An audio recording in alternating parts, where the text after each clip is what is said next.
而止。当年你给我萧家的耻辱， आज जो सीरीज मैं लाने जा रही हूँ उस सीरीज का नाम सोल लैंड है। और जैसा कि आपने BTTH को बहुत पसंद किया था, तो ये BTTH से भी अच्छी सीरीज मानी जाती है। सो आई होप आपको ये और भी ज्यादा पसंद आएगी। एपिसोड की शुरुआत में हमें पहाड़ों के ऊपर एक सुंदर सा गांव दिखाया जाता है, जिसके अंदर बहुत सारे सुंदर घर और इमारतें बनी हुई हैं। असल में ये एक सेक्ट है जिसका नाम टैंगमैन है। अब फिर हमें इस सेक्ट के बाहर वाले जंगल में एक नौजवान को दिखाते हैं जो कुछ एल्डर्स से बचते हुए भाग रहा था। एल्डर्स उसको पकड़ने की कोशिश कर रहे थे और उस पर अटैक भी कर रहे थे, लेकिन वो नौजवान सभी अटैक से बचता हुआ आगे बढ़ रहा था। और ये बात एल्डर्स को बहुत शॉक करती है, क्योंकि वो एल्डर्स इतने शक्तिशाली थे कि उनके अटैक से बचना नामुमकिन सा ही होता था। नौजवान का नाम टैंग शैन है और अब भागते भागते आगे एक खाई आ जाती है और अब टैंग शैन रुक जाता है। और यहाँ से हमें ये पता चलता है कि टैंग शैन ने सेक्ट लाइब्रेरी के अंदर घुसकर सीक्रेट टेक्निक सीख ली थी। ऐसा करना मना था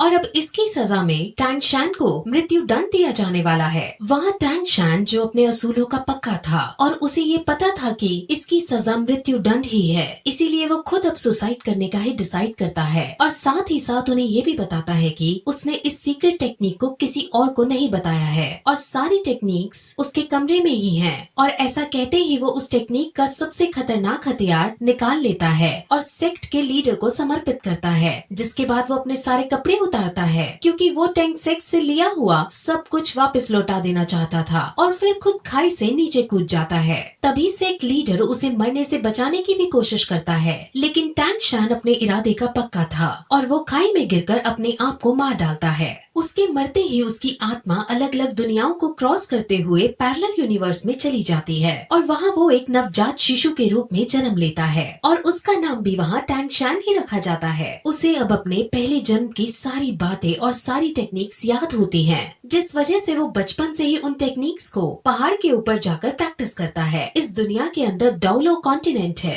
इस दुनिया के अंदर हर कोई 6 साल की उम्र में अपनी एक स्पेशल एबिलिटी एक्टिवेट करता है। इस एबिलिटी का नाम स्पिरिट सोल है और स्पिरिट सोल को हासिल करने के बाद लोगों के पास अलग अलग तरह की एबिलिटीज आ जाती हैं। एक दिन जब वो पहाड़ से टेक्निक करते हुए वापस आ रहा होता है, तो उसे पता चलता है कि इसी साल नए बच्चों की एबिलिटी जगाने के लिए एक स्पिरिट मास्टर उनके गांव में आ रहे हैं। इस स्पिरिट मास्टर का नाम सु यू ताओ है और ये रैंक 26 का स्पिरिट ग्रैंड मास्टर है। असल में यहाँ की कल्टीवेशन 1 से 100 में बनती है और इनमें 1 से 10 के रैंक वाले को ट्रेनी कहते हैं, 10 से 20 वाले को स्पिरिट मास्टर कहते हैं, 21 से 30 वाले को स्पिरिट ग्रैंड मास्टर कहते हैं, 31 से 40 वाले को स्पिरिट एल्डर कहते हैं। और ऐसे ही इनकी रैंक के अनुसार ये बनते हैं और इनके बारे में हमें अब आगे पता चलेगा। अब सब बच्चों की एबिलिटीज जगाने के लिए इस गांव का चीफ सारे बच्चों को इकट्ठा करता है। अब गांव के सारे बच्चे एक साथ इकट्ठा होकर एक बिल्डिंग में जाते हैं, जहाँ पर स्पिरिट मास्टर एक एक करके उनकी एबिलिटीज को जगाता है।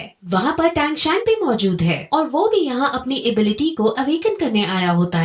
तब उनकी एबिलिटीज को जगाने से पहले सब बच्चों को अपनी शक्ति दिखाता है और अपने अंदर एक भेड़िए जैसी शक्ति बुला लेता है, जिससे सब बच्चे बहुत शॉक होते हैं और एक्साइटेड हो जाते हैं। और अब एक एक करके बच्चे अपनी अपनी स्पिरिट सोल को जगाने के लिए आगे आते हैं। अब जो पहला बच्चा आगे आता है उसकी स्पिरिट सोल एक दारांत यानी सिकल होती है, जो कि एक टूल टाइप स्पिरिट सोल है। अब इसे देखकर स्पिरिट मास्टर उनको बताता है कि ये वेपन के लिए तो काम नहीं आ सकती, लेकिन इस टाइप के लोग एग्रीकल्चर यानी फार्मिंग के अंदर बहुत अच्छे होते हैं। अब वो उसकी सोल पावर को चेक करता है। सोल पावर किसी भी स्पिरिट सोल को ट्रेन करने के लिए बहुत जरूरी होती है। अब जब उसकी सोल पावर को चेक करते हैं तो उसकी सोल पावर 0 आती है, जिसका मतलब वो अपनी स्पिरिट सोल को ट्रेन नहीं कर सकता और पूरा जीवन भर एक नॉर्मल इंसान ही रहेगा। ऐसा करते करते वो और भी बच्चों को चेक करता है, जिसमें ज्यादातर फार्मिंग स्किल्स की एबिलिटीज को रखने वाले बच्चे ही निकलते हैं। वहीं फिर एक लड़की अपनी सोल पावर चेक कराने आती है और उसकी स्पिरिट सोल एक ब्लू सिल्वर ग्रास की होती है।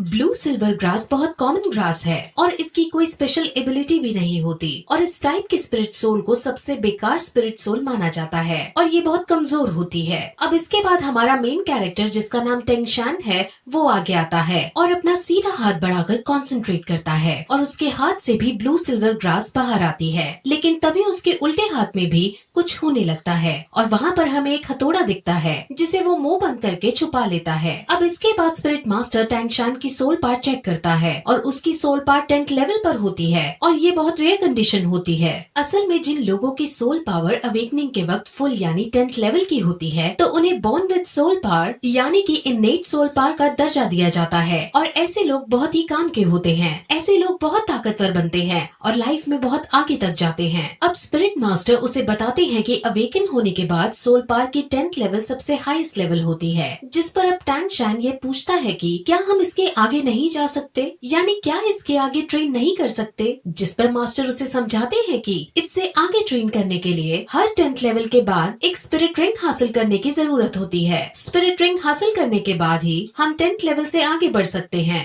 बिना स्पिरिट रिंग के हासिल किए कोई आदमी कितना भी ट्रेन क्यों न हो वो 11th लेवल पर नहीं पहुंच सकता। अब टैंगशान उससे ये पूछता है कि क्या तुम्हारे पास 2 स्पिरिट रिंग है, क्योंकि मास्टर की रैंक 26 है और उसे 10th लेवल और 20th लेवल को पार करने के लिए एक स्पिरिट रिंग की जरूरत पड़ी थी। स्पिरिट रिंग्स यूजर को उनके स्पिरिट सोल के मुताबिक उनको अलग अलग स्पेशल पावर भी देती है। अब ऐसा कहकर वो हॉल से बाहर आ जाते हैं और अब स्पिरिट मास्टर जाने लगते हैं। अब गांव के चीफ और टैंगशान के घर जाते हैं और वहाँ उसके पिता को टैंगशान के पावर्स के बारे में सब कुछ बताते हैं और उसको जीनियस कहकर पुकारते हैं। टैंगशान के पिता का नाम टैंग हाउ है। टैंग हाउ अब अपने बेटे से उसकी स्पिरिट सोल के बारे में पूछता है और उसे अपने बेटे से उसकी स्पिरिट सोल के बारे में पता चलता है, जो कि ब्लू सिल्वर ग्रास है। अब ये सुनकर उसका पिता शॉक होता है क्योंकि उसे पता था कि उसके बेटे की स्पिरिट सोल तो क्लियर स्काई हैमर होनी चाहिए। इस लाइन से आप कंफ्यूज ना हो, इसके बारे में डिटेल में आगे बताया जाएगा। अब गांव के चीफ ये चाहते थे कि टैंगशान शहर की एक एकेडमी में जाकर ट्रेनिंग करे, लेकिन टैंग हाउ साफ मना कर देता है।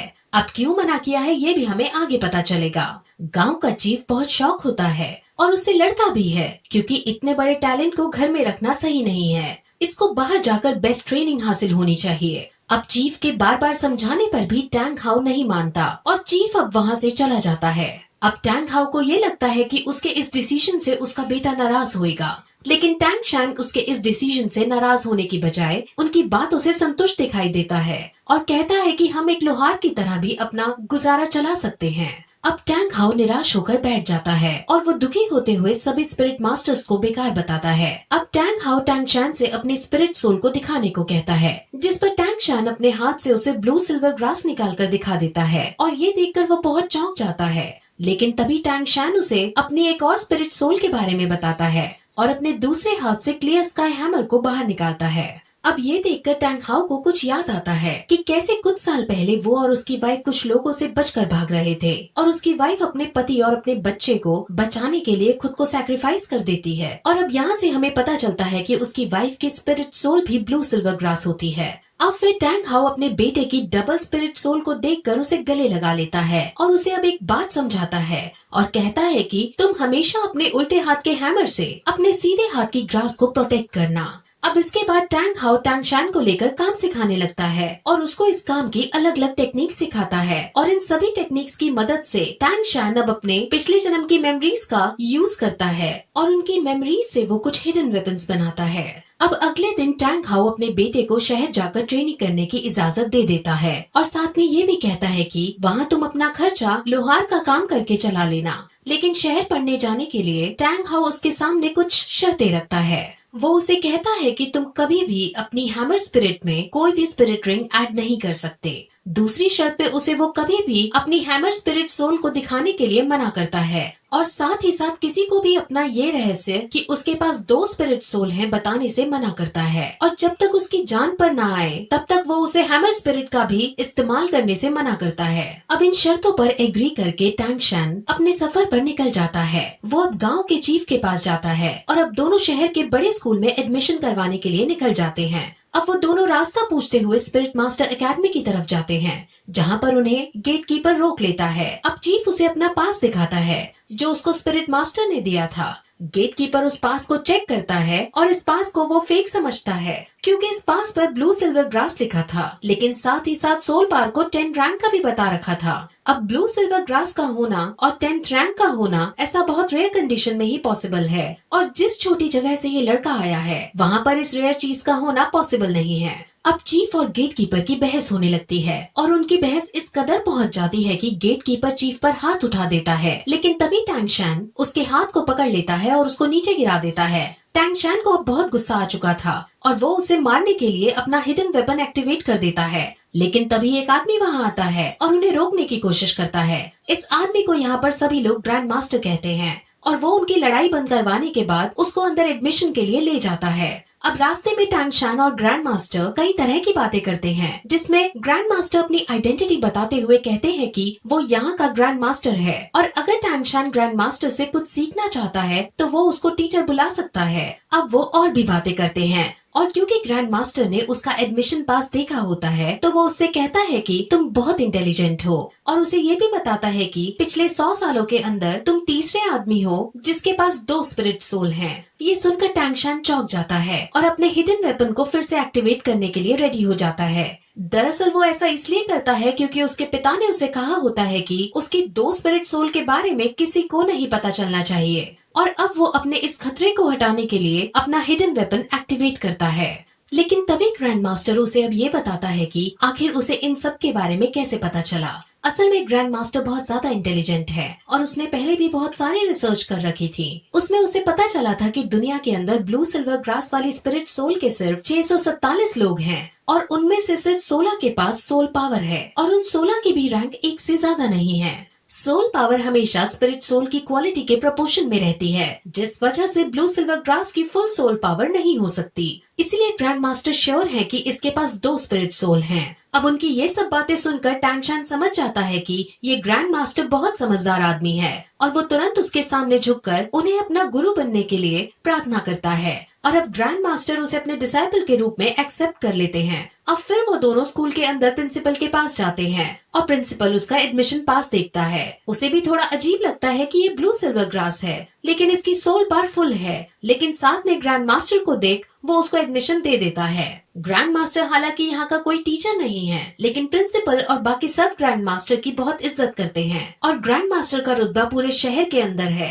अब टैंग शैन को हॉस्टल 7 अलॉट किया जाता है और अब वो अपने हॉस्टल के अंदर जाने लगता है। जैसे ही वो अपने हॉस्टल का गेट खोलता है वैसे ही वहाँ एक बच्चा उस पर अटैक कर देता है। टैंग शैन उस बच्चे से लड़ता है और दोनों के बीच फाइट होने लगती है। इस फाइट में टैंग शैन आसानी से उस बच्चे को मात दे देता है और सब बच्चे टैंग शैन के लिए ताली बजाने लगते हैं। अब फिर वो बच्चा खड़ा होता है और सम्मान पूर्वक उसे बताता है कि ये हॉस्टल का एक ट्रेडिशन है। यहाँ जो भी नया बच्चा आता है उससे यहाँ का बिग बॉस लड़ाई करता है और अगर वो नया बच्चा जीत जाता है तो उसे यहाँ का बिग बॉस बना दिया जाता है। अब क्योंकि टैंग शैन जीत गया था इसलिए सब उसके सामने झुक जाते हैं और उसे अपना बिग बॉस कहने लगते हैं। और तभी फिर हम ये देखते हैं कि वहाँ एक नई लड़की आती है। उस नई लड़की का नाम लिटिल वू है और अब परंपरा के अनुसार टैंग शैन इस लड़की पर अटैक कर देता है और फिर यही ये एपिसोड इस तरह खत्म हो जाता है।